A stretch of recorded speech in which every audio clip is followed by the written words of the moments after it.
Pour vos portails et garde-corps, faites le choix de Finalu Clos 2000. Votre spécialiste depuis plus de 25 ans, zone artisanale de la tannerie à Ancerville. Contactez-nous pour vos études et rénovations 03 29 75 22 25 ou sur clos2000.fr. Ouvert du lundi au vendredi et le samedi sur rendez-vous.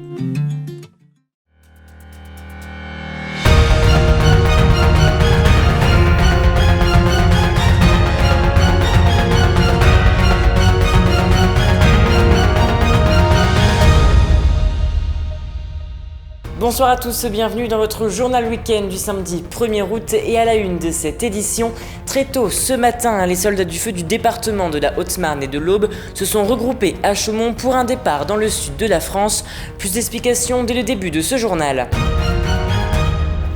Une animation se tenait cette semaine à Vitry-le-François, accompagnée par l'APM, des jeunes s'initient à la trottinette électrique.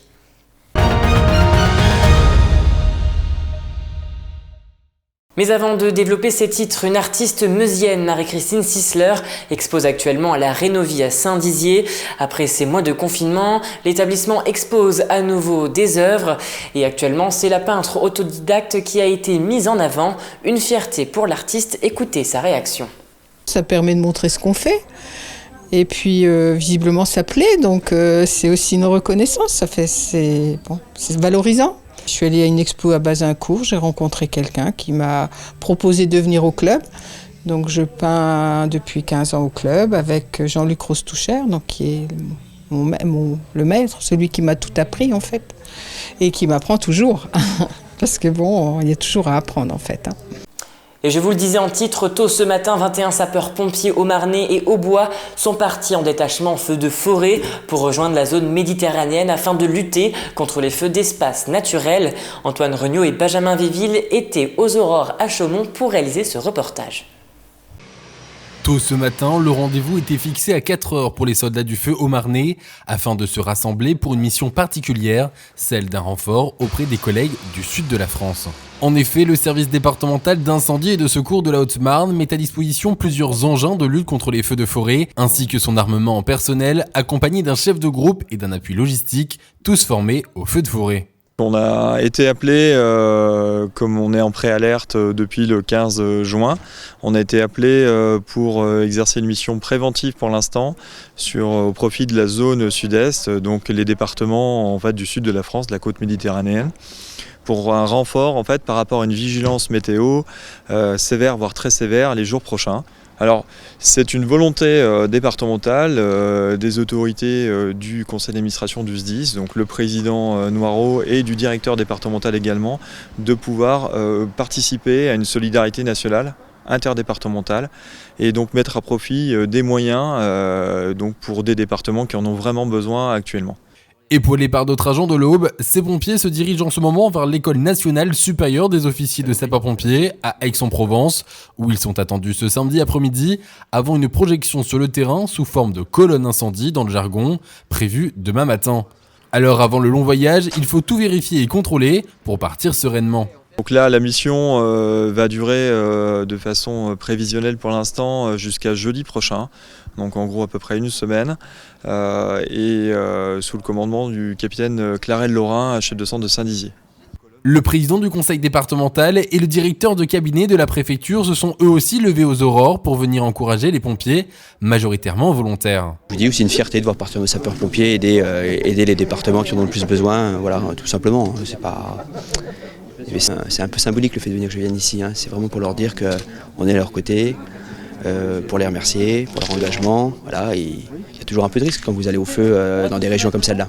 Un départ qui a eu lieu ce matin, peu après 6 heures, qui apporte donc une aide précieuse pour les soldats du feu du sud de la France, où des feux de forêt commencent à sévir dans des secteurs, là où les végétations manquent cruellement d'eau, et pour cause, aujourd'hui, 32 départements sont encore placés en vigilance orange canicule, avec des températures parfois au-delà des 40 degrés.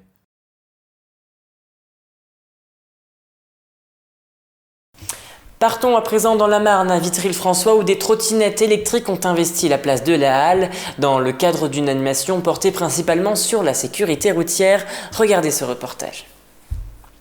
Munis d'un casque et d'une trottinette électrique, ces jeunes Vitrias s'apprêtent à circuler sur ce parcours spécialement aménagé sur la place de la Halle.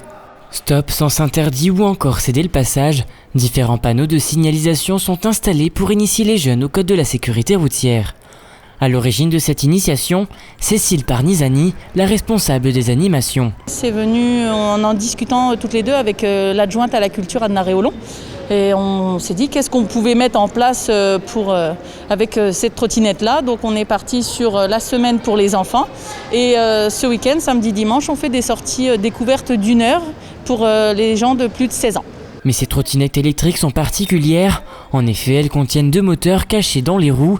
Ils sont alimentés à l'aide d'une batterie que l'on porte dans un sac à dos. Les trottinettes électriques sont bridées de manière à ne pas aller non plus trop vite et respecter la sécurité pour tous. Cette activité est très appréciée par les adolescents, curieux de venir essayer cet engin. C'est parce qu'en fait, à cause du corona, je m'ennuie un peu. Du coup, je me suis un peu baladée sur Internet et j'ai vu des activités et j'ai demandé à ma mère de m'inscrire. Pour passer le temps, quoi. Parce qu'il n'y a rien à faire. Du coup, ils font des bonnes activités. Pour essayer, pour le plaisir et puis pour apprendre des nouvelles performances par rapport aux trottinettes. Pour la responsable des animations, cette première activité semble réussie, à en croire l'affluence. Donc on en est très satisfaits, les enfants en sont également satisfaits, certains demandent même à en refaire un peu plus tard dans la journée, donc non. Et encore tout à l'heure, un jeune nous a dit « Oh, c'est bien votre animation madame !» Voilà, ça fait plaisir. Ce week-end, une balade est organisée en plein cœur de Vitry-le-François pour les adultes, afin qu'ils puissent eux aussi prendre la main sur cette trottinette électrique. Et c'est la fin de cette édition, merci de l'avoir suivi. Dans un instant, vos prévisions de demain. Très belle soirée à vous. Toute l'actualité qui vous concerne, à voir ou à revoir, dès maintenant sur puissancetélévision.fr et sur notre application mobile.